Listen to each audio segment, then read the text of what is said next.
communicate across cultures. Our presenter is Father Michael Oleksa. Thank you. Well, welcome back for our final segment of our four-part series, Cross-Cultural Communication. The first episode we devoted to our own culture, which I defined as the global literate culture, the culture that defines itself in terms of writing and which has by now imposed itself, or intruded at least, into the cultures of every village and hamlet pretty much on the face of the earth. The second program was devoted to traditional cultures, the wisdom of the ancient peoples of the world whose cultures were not based on the written word nearly so much as the spoken. The third, perhaps the most pessimistic or depressing of the three in our series, discussed the clash between the two worlds.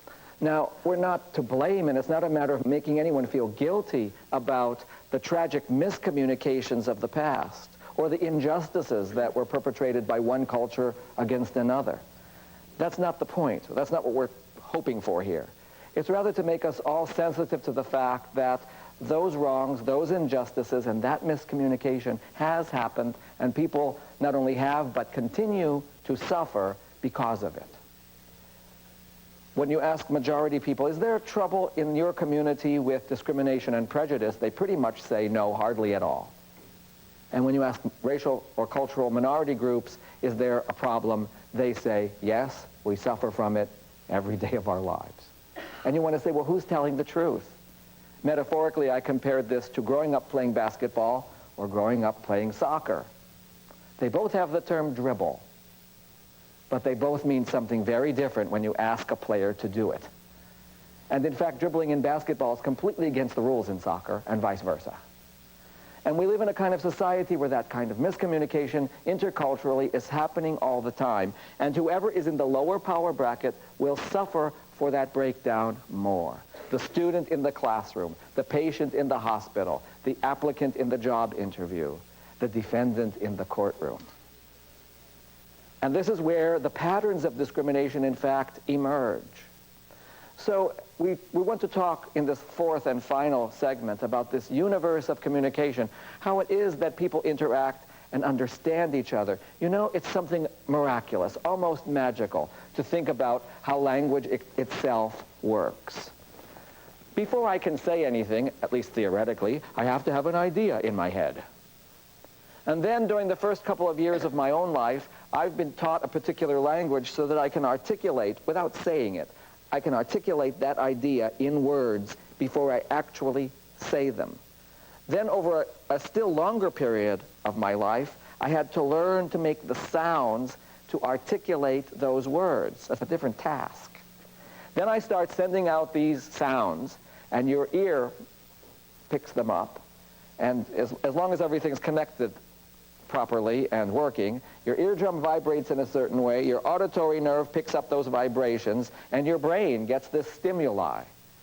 Then someplace else in your brain, that stimulus has to be converted into meaningful sound.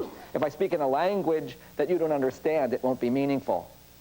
If I translate my whole lecture tonight into German, Arabic, or Tlingit, only a few people in the room will understand, even though their eardrums are working perfectly well. So communication can break down at that point too. And then finally, you have to interpret those words, hopefully to mean something like what I meant in the first place. To get the idea into language, I can choose the wrong words before I even say anything, and the miscommunication has already occurred without you knowing it. Or I can mispronounce the words, or you can mishear them, or you can choose dictionary definition number 5 when I meant that word in dictionary definition number 2 or 3.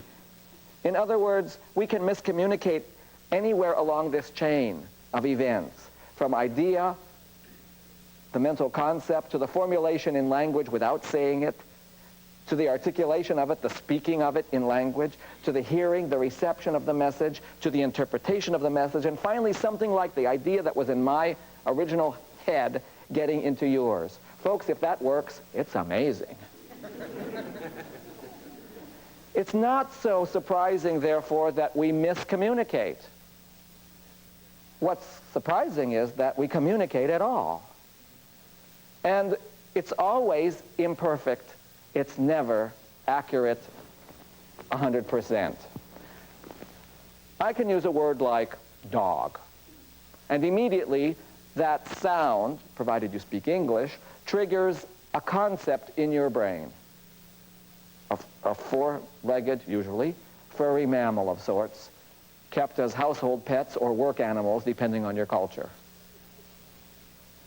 I don't think that's the Webster's definition, but it will do. But I may mean my dog. I may mean my half chow, half husky, I hope safely tied in my backyard on 6th Street and not wandering our streets this night.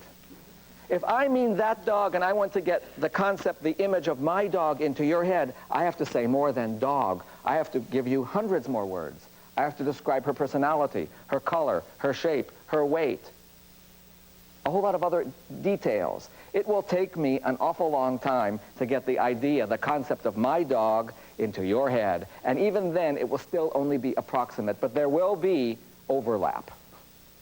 That's the image of communication on my little chart here.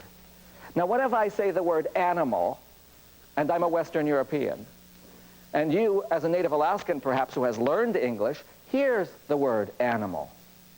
To me, an animal, as a Western European, is probably an inferior being of less intelligence, less sensitivity, with a smaller brain, and therefore less up here. Something we can run psychic experiments on in the lab. And to me, as a native Alaskan, on the other hand, when you say animal, it means in some ways a creature superior to us, who sees better or hears better or smells better or does a whole lot of other things better than we can, including fly without an airplane. Another creature not inferior, but perhaps even in some ways superior to human beings. It's interesting, you know, in European folklore, it's always a curse to be turned into an animal. But in Native Alaskan stories, you can often live happily ever after in animal form. So when I say animal, and we both speak English, are we communicating or not? Depending on the context, we can both be speaking the same language, but there's no overlap. And yet we think we're communicating. This is a breakdown in communication due to all the cultural factors we've discussed in the last 2 or 3 talks. And this is inevitable. Communication, therefore, even between people who speak the same language, is always approximate and never perfect. Every married couple knows this.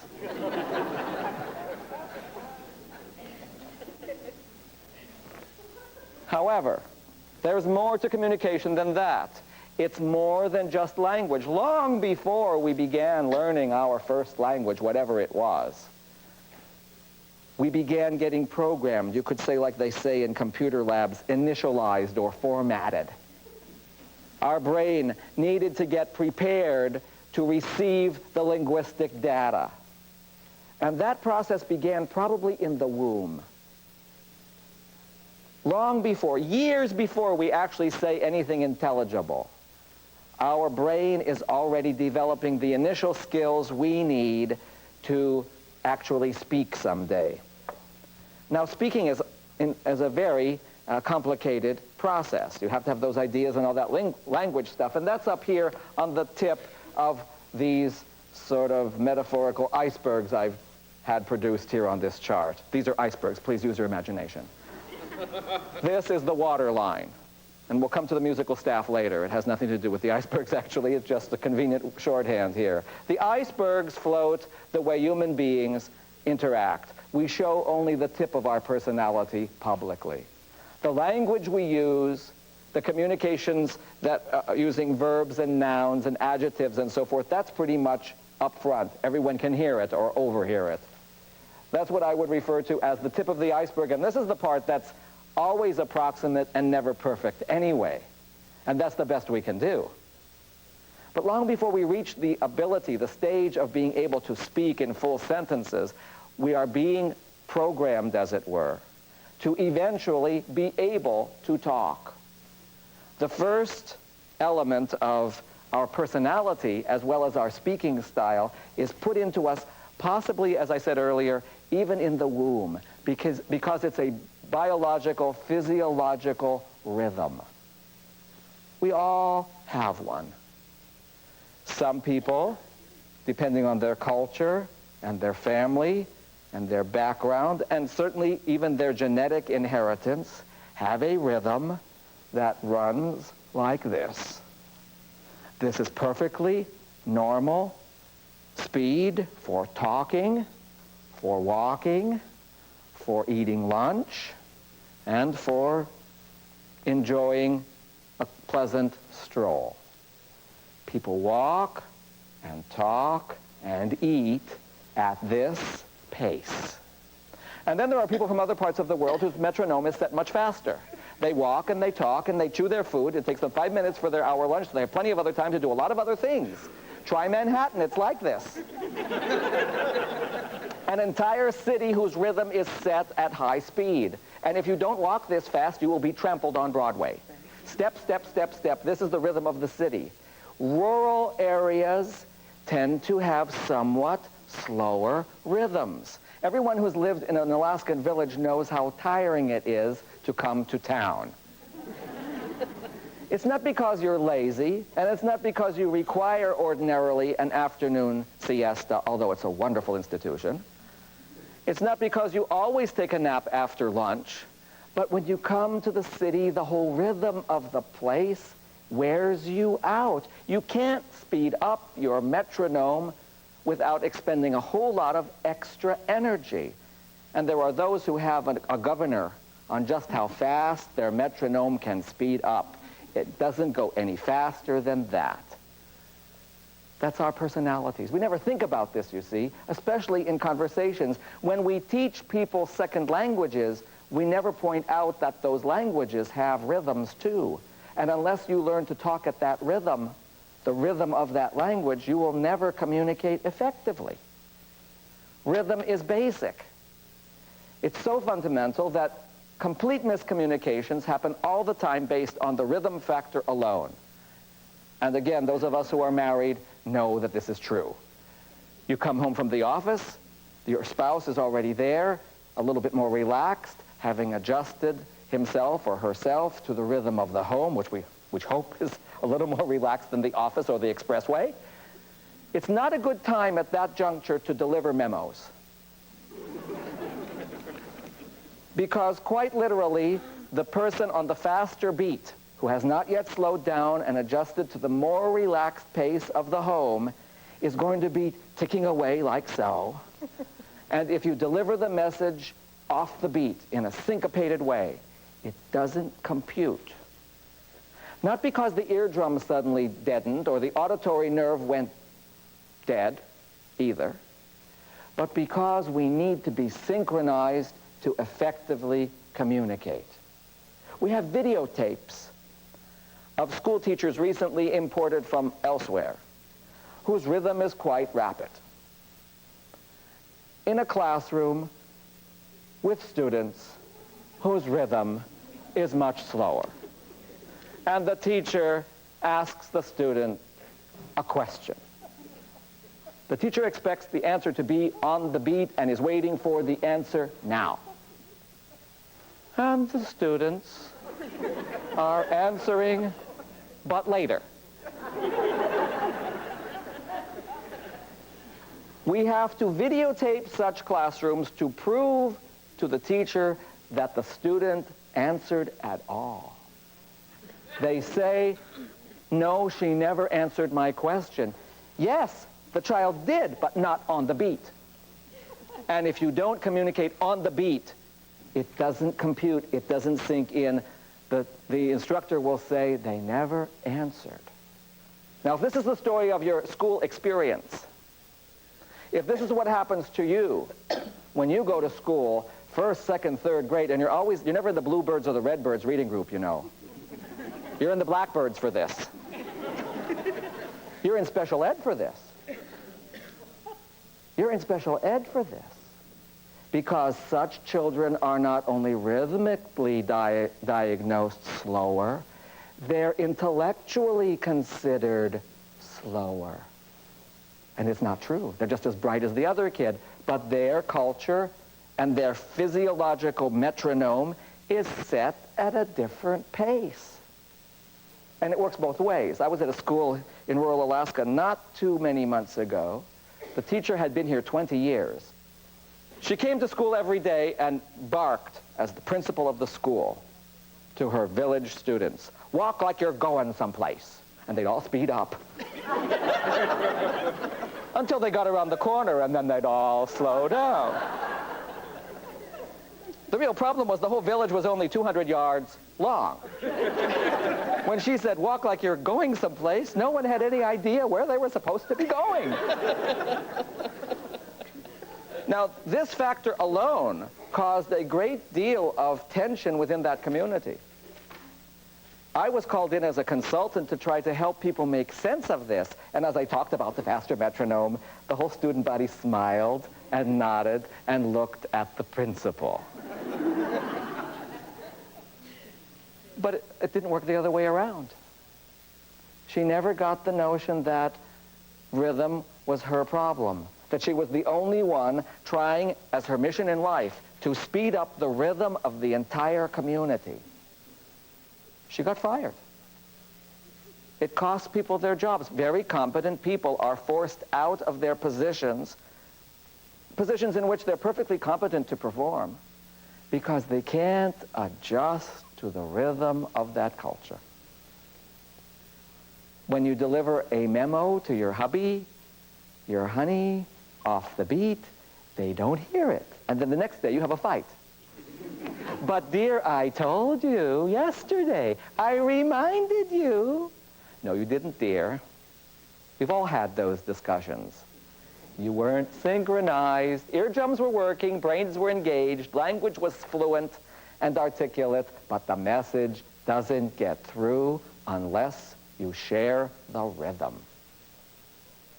Basic. It's something programmed in at the very bottom of your personality and mine. As you can see, that's not the only factor programmed in. There's the tones that we learn. What do we mean by tone? What's a high pitch in your language and a low one? It varies cross-culturally. In English and Northwestern European languages, we program the tonal system of our language into our babies by giving them every possible note the human voice can make. You know how we talk to little babies. The tinier, the more this is true.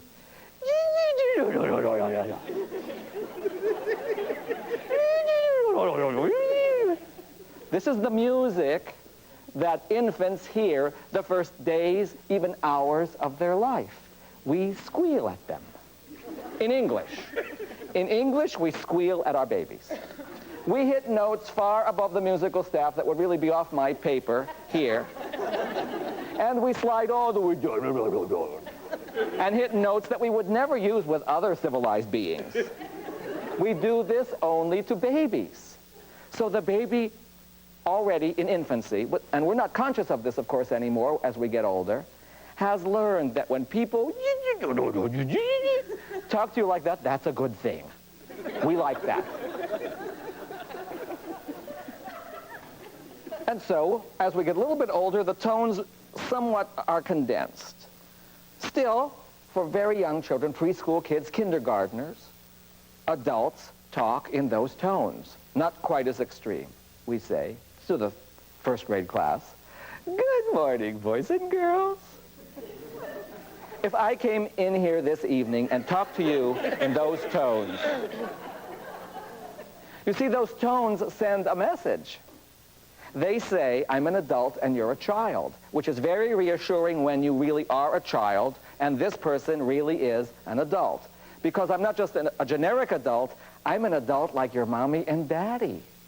You see, I knew how to talk to you the same way your relatives talk to you in the cradle. This is subliminal. We don't realize that that's why this is reassuring as a 4-year-old, but we tend not to like it anymore by the time we're 9. Mr. Rogers talks this way. There are an age group of children who really appreciate his sing-songy voice. But then children reach an age where his neighborhood is off limits. You don't want to be talked to as a child anymore. Now, not all cultures squeak to their babies. How high is a high pitch in your language? How low is a low pitch? It varies cross-culturally. The music of Russian is quite interesting, actually. I've sat through many a lecture delivered by Russian Americans who have learned English perfectly well. They know the grammar, they know the syntax, they know the vocabulary. They're quite articulate, but they still speak in the Russian tones. In the Russian tones, you always go down the scale.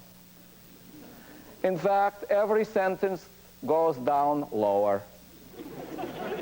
In the third sentence, you go lower yet. In the fourth sentence, you are starting lower and you are falling down further. In the end of the paragraph, you are groveling. This is dynamic Russian speaking style. But it puts the rest of us to sleep. Now, what happens if you grow up in a Native American, or perhaps Japanese or Hispanic household? The tonal system programmed into your infant computer is a very different one. People from those cultures don't hit those high notes or those low ones. Mama and Papa talk to their baby in exactly the same music that they would use for adults. Pretty much in the middle of the staff, something like this. Ta-ta, ta-ta, ta-ta, ta-ta, ta-ta. Now, there are more tones in Latin American Spanish or Japanese or most Native American languages. If Mama has an important message to deliver, if she has an order to give, something in the imperative mood, she raises her pitch and goes ta-ta-ta-ta-ta-ta. It's up there. Dad would never touch that note. That's the female note for orders, commands, and warnings. When Papa has something serious to say, usually speaking on the middle of the staff, ta-ta-ta-ta-ta-ta-ta, under ordinary circumstances, when he has something serious to say, some order to give, some forbidden edict to issue, he says, mm-mm-mm. And when Dad speaks on that low note, you better listen. Now, what happens to a child from this second category, whose parents have always spoken to them, ta-ta, ta-ta, ta-ta, whose mother goes ta-ta-ta-ta-ta-ta in case of warning or danger, and whose father goes mm-mm-mm for the same message? What happens to that child when he hits kindergarten and Miss Jones says, "Good morning, boys and girls"? Folks, if this is danger,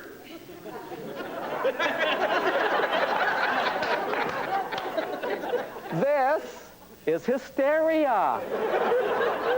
The woman is out of control. Run for it.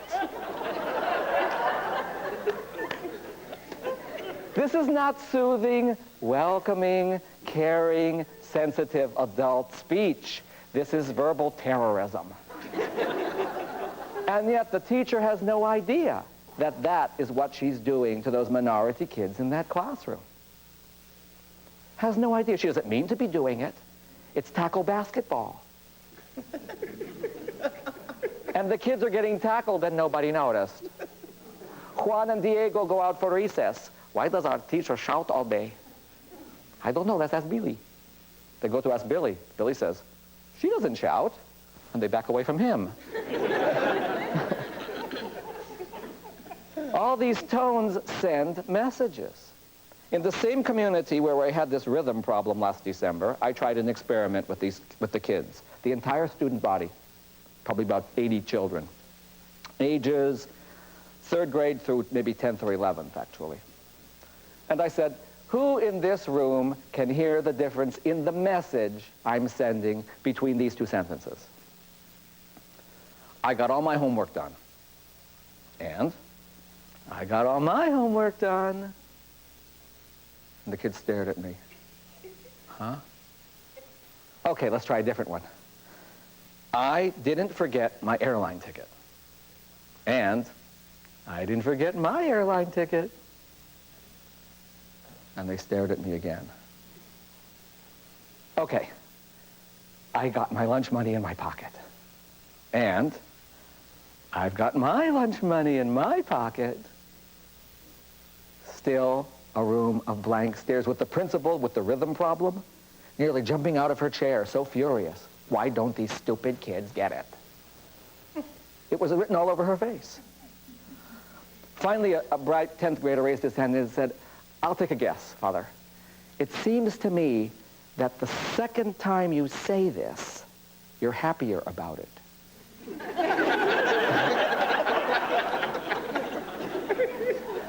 Nope, sorry.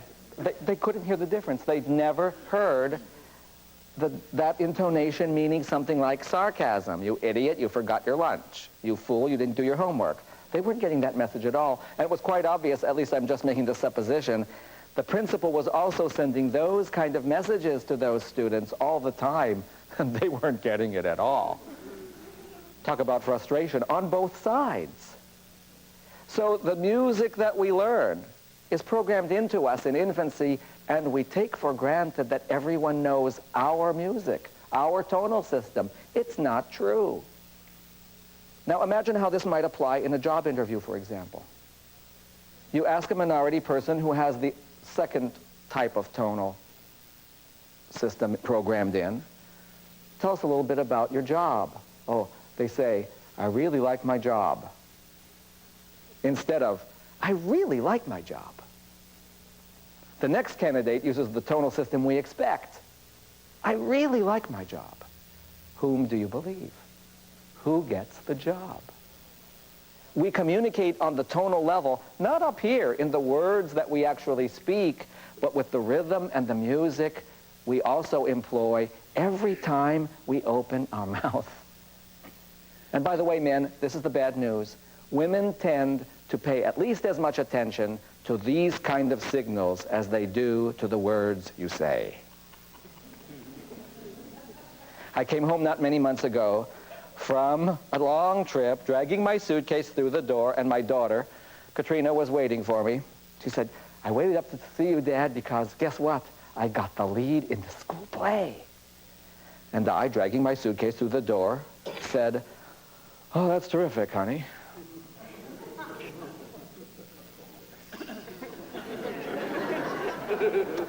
Two weeks later, in a completely different setting, we were having a slight disagreement. She said, and you didn't even care I got the lead in the play. That wasn't my recollection.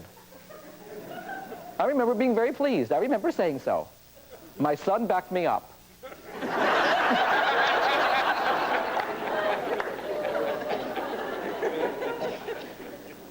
I said the right thing at the tip of the iceberg, but my tone said I could care less.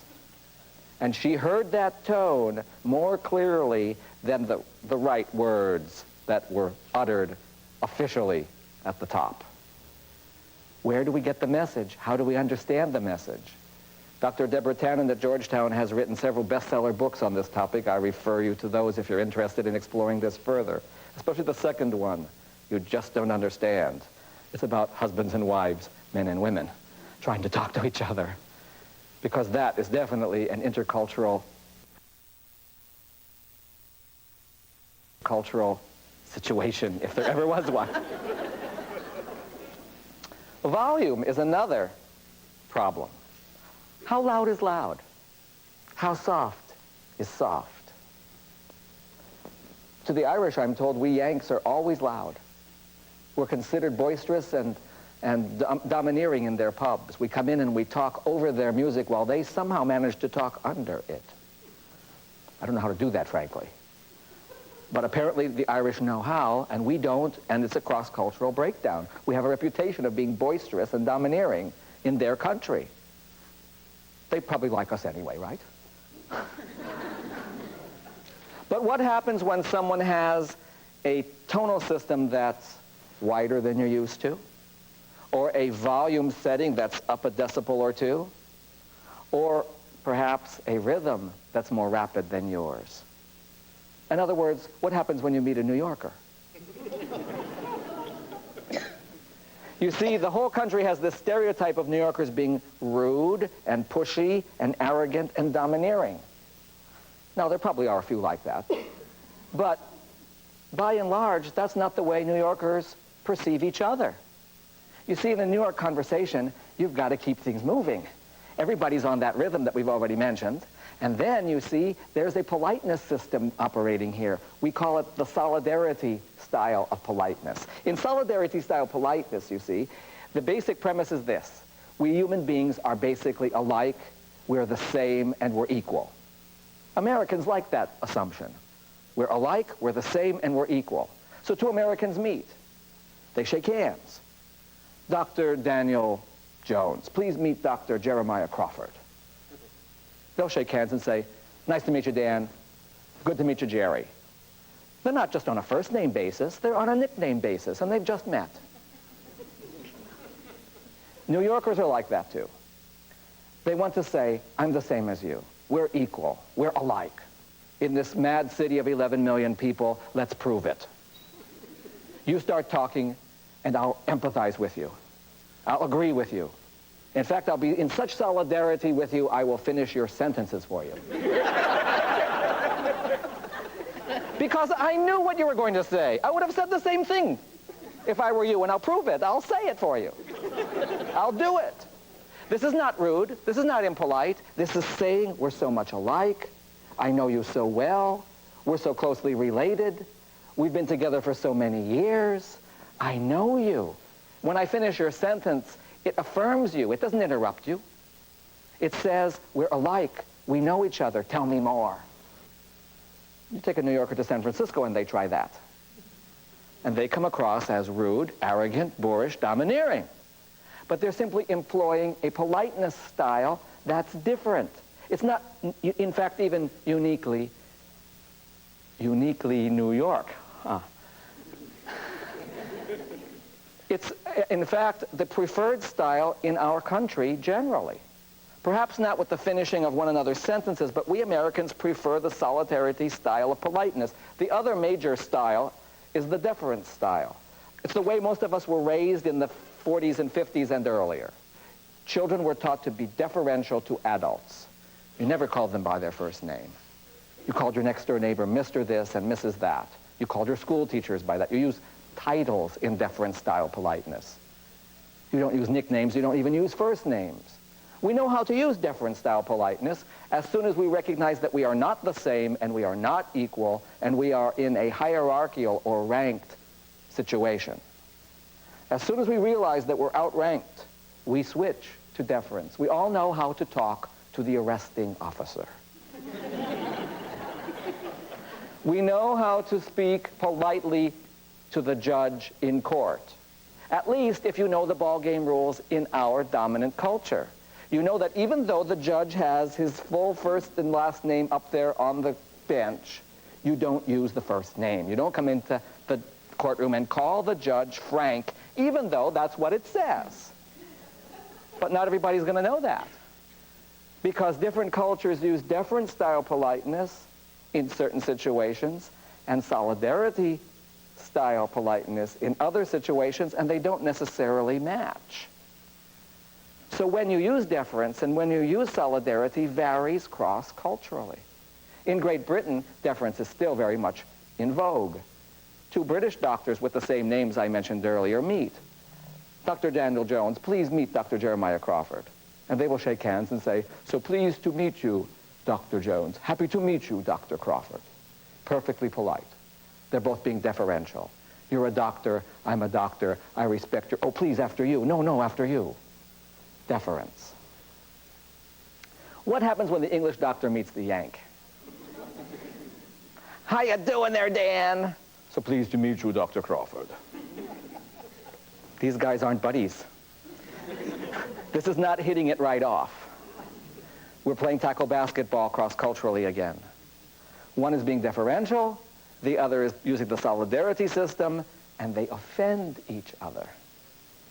The one who's using solidarity sends the message, I can be forward, I can assume to use your first name because after all we're alike, we're the same, we're both doctors, why stand on protocol? That's what Americans will do. It gives us a bad reputation in countries where deference is the expected politeness system, because we come across as forward, arrogant, domineering, and pushy. Sounds like New Yorkers. We're not trying to be any of those things. It's the message we send, not by what we say, but how we say it, by the style we use. This varies cross-culturally. It's going to be that way. We're not a melting pot after all. The world is not a melting pot, and our country is not a melting pot, no matter what Teddy Roosevelt or George Bush said. We are a salad bowl.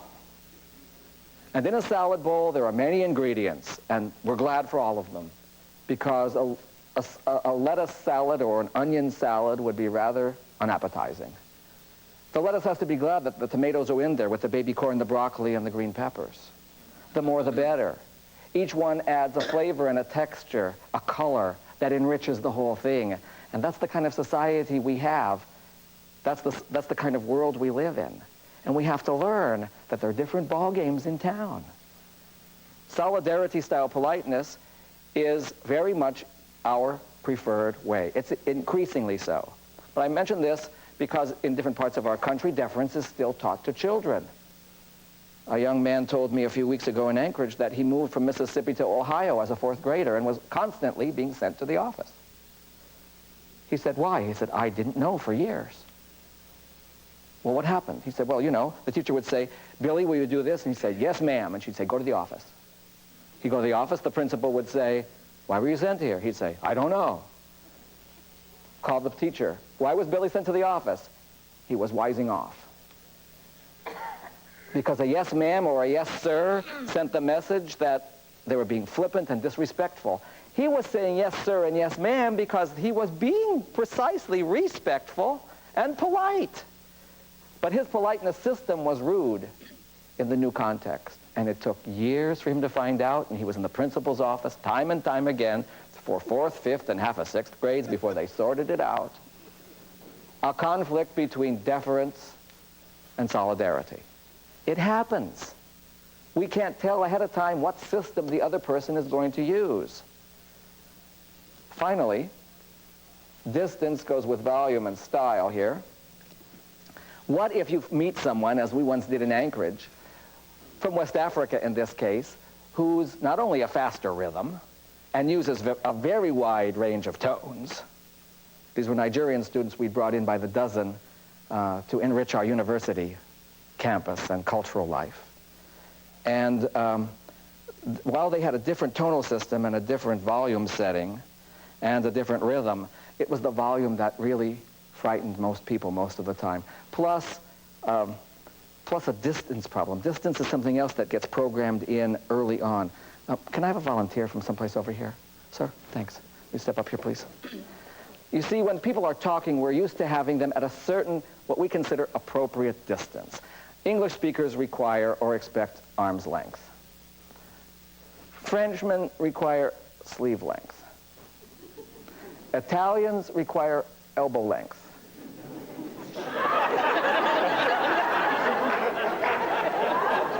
And if I'm an Italian trying to talk to this gentleman, what are we going to do? Now, my Nigerians were used to the Italian distance, and they spoke several decibels louder than we do. So a Nigerian conversation was something like this. Thank you. Thank you. That sends a message to the person you're trying to talk to. If you stand that close and talk that loud, it sounds like the person doing the talking is angry, hostile, maybe ready to bash you. And when you are the members of the football and soccer team, all 6 foot plus, 200 pounds plus, you're rather intimidating to everyone smaller. So after 6 months in America, my Nigerian friends had not a single American or international student colleague. No one ever came to their rooms. No one ever sat at their lunch table. No one ever invited them to go to a show with them. No one ever studied with them. No one even walked to class with them. That sent a message. When you're the only blacks on campus, how would you interpret it? They came to me and they said, you know, Father Michael, racism is a much bigger problem in America than we ever dared imagine. How else could you analyze that? So we had a meeting. I gave a talk like this. We gave them the whole iceberg theory of communication. And it took 10 years for those Nigerians to automatically, without being reminded, to speak at the volume level we were accustomed to. We developed a kind of system. When a Nigerian's talking to you and you think they're too close or they're too loud, call time out and back away. To remind them that from our perspective, they're too close and they're talking too loud. And they would learn not to be offended by that. But it didn't come automatically for a decade. That's how hard it is to change these things about yourself. Your mom and dad put it there. You learned it from your parents. There's an inference then, you see, that they did it wrong if you have to change it. When you say to someone, your way of talking, your politeness system, your volume, your rhythm, your tones are all wrong, it says, your mother's no good. And them's fighting words. It gets very emotional and very sensitive. And lastly, I have one element here that is perhaps just as critical as any of the others.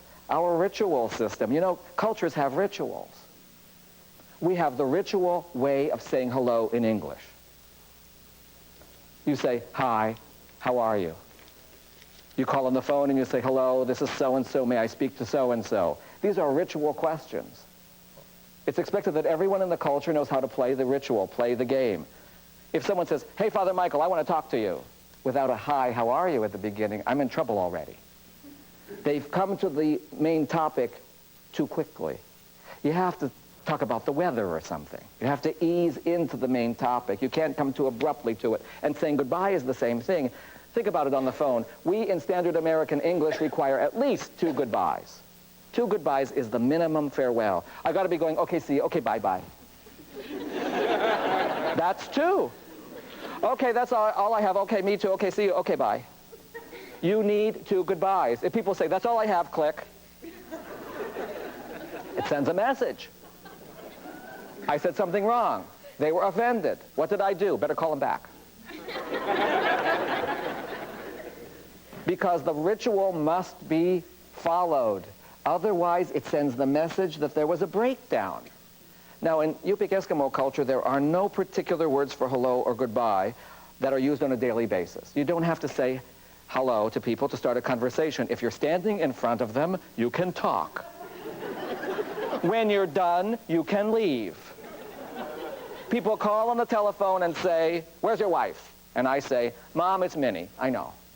You're supposed to recognize their voice. They live next door. They call every day. You know who it is. Why go through the ritual? In that culture, there isn't any such ritual. And when you're done with the conversation, you say, okay, that's it. Okay, bye. 1 goodbye max. Now, what happens when Yupik Eskimos meet the rest of us? They come across as being abrupt and rude and discourteous because they don't say the hellos and the how are yous. I once made the mistake of doing that, you see. I called my wife's village, Quisluk. I was calling another household, and the grandfather in the house answered the phone. Now, I was ready to talk in Yupik, but culturally I hadn't adjusted. So I said, Waka changajit.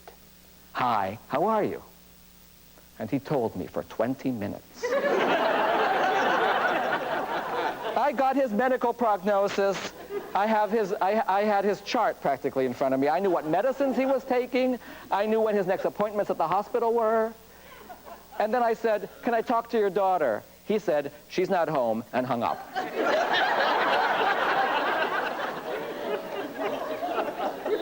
Serves me right. I should know better. Hi, how are you? In Yupik is not a ritual question. It's a question of substance. They will give you the facts of their medical history. A traditional person won't assume that you ask, how are you, without meaning, how are you? The same is true for farewells. There's a way of saying goodbye in Yupik. You can say, see you around, dankchakamkin. But you don't have to. I mean, when the conversation is self-evidently over, you can get up and walk out the door. Now, in my family, It's very different.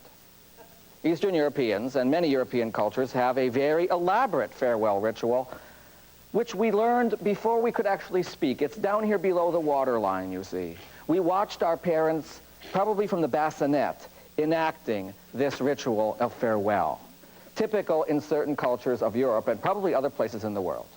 You see, I know from watching my aunts and uncles and parents enact this that it takes 2 hours to say goodbye. You look at a clock and you say, about 2 hours before you plan to leave, we really should be going soon. This means nothing. This means we're not spending the night. That's all. Everyone in the room ignores this statement. The conversation continues oblivious to the very notion that anyone might imminently depart. 15, 20 minutes pass, and the departing family or group says, well, we really do have to go.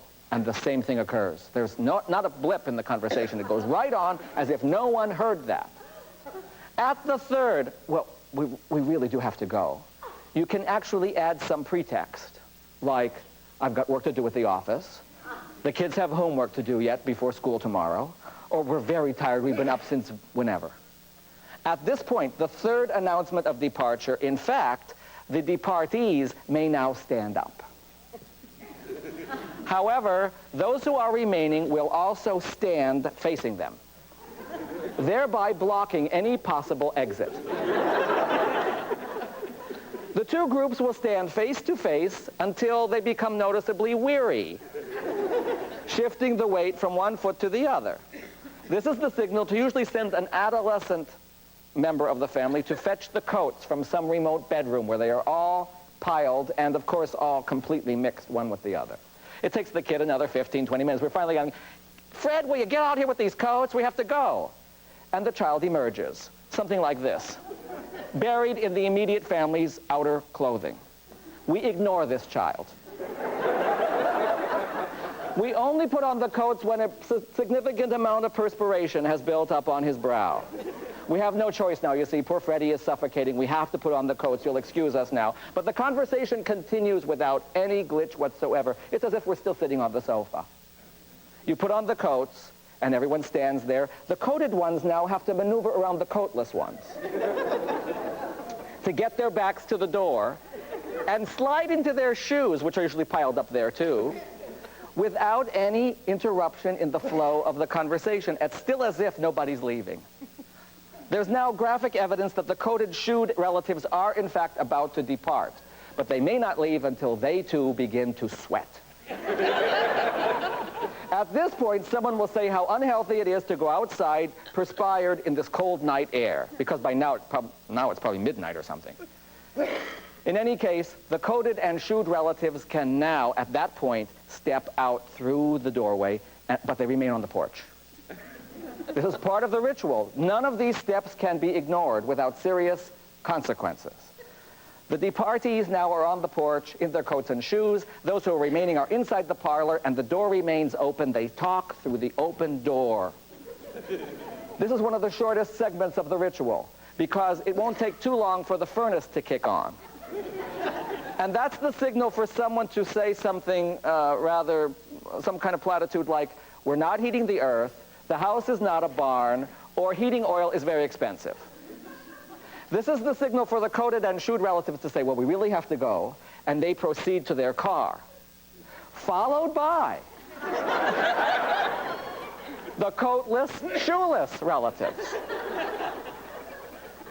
The coated and shoed get inside and roll down the windows immediately. This is part of the ritual. The coatless, shoeless relatives are standing on the nearby sidewalk, jumping up and down to avoid hypothermia or frostbite. Only when either of these threaten the survival of the jumping relatives does the actual departure take place. It's a full 2 hours since the first, I guess we have to be going soon. I know this. I've known it since I was 3 years old. I know how to say goodbye to other Oleksas. It takes 2 hours. So I take my Yupik bride to Pennsylvania.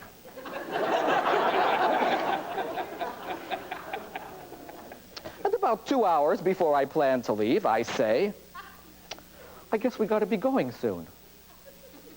Ksenia got up, put on her coat, put on her shoes, walked out the door, and sat in the car.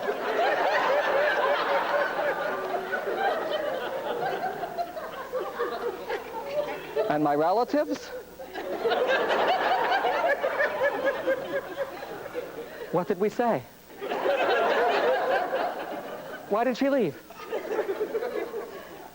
I'll be right back. So I go out to the car and I say, Ksenia, honey, come on back in the house. She says, why? You said we were leaving. I know, but I didn't mean it.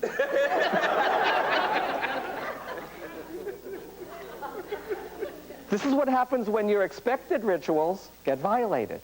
I told this story a few weeks ago in Homer, and a woman came up to me. She said, I'm Ukrainian too. I know what you mean. I said goodbye to my father last week, and I forgot to roll down the windows. He called.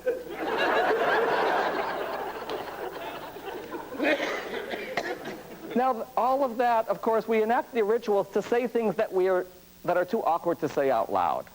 You don't want to say out loud, explicitly, we love you so much, we get together so seldom, we can hardly tear ourselves away from you. So you enact it. But if someone doesn't know that that's what you're enacting and they get up and leave, it says all the opposite messages.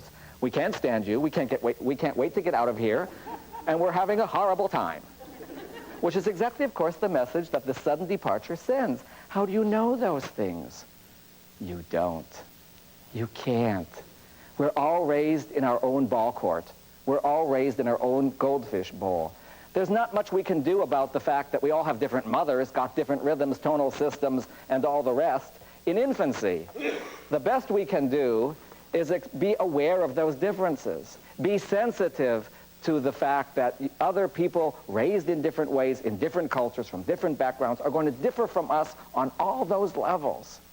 We need to be open and honest about the fact that we don't communicate perfectly, because communication is always imperfect and always approximate, because we're people, we're not machines. And then we need to be honest about those miscommunications. And finally, and perhaps most significantly, we have to be big enough to say we're sorry when we realize, unintentionally, we've accidentally tackled the basketball team. Because we do. We do it in the closest and most intimate of our relationships. We do it in our marriages. We do it with our children. We do it with our colleagues and our best friends. But there we have a commitment to fix it, to go through this process, to be open and honest, and to ask forgiveness and to apologize. But we have to learn to do that with each other cross-culturally throughout our whole society. If we don't, I think the riots of Los Angeles are just the tip of that iceberg. We need to make a commitment in a democracy to the salad bowl.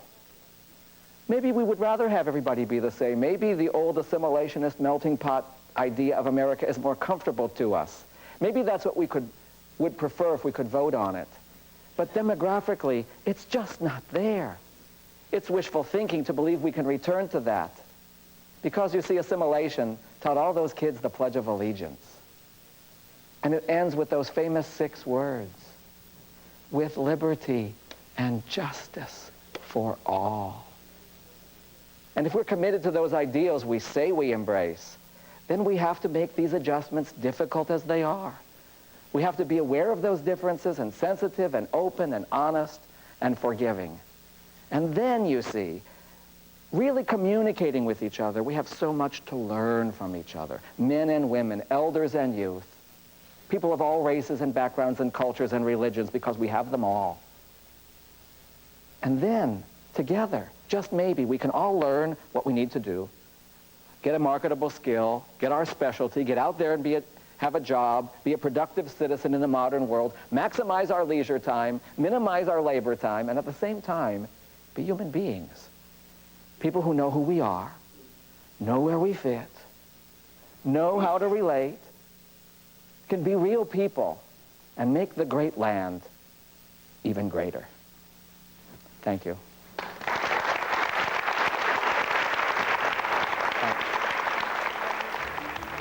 Father Author Oleksa has suggested several books and videos about cross-cultural communication.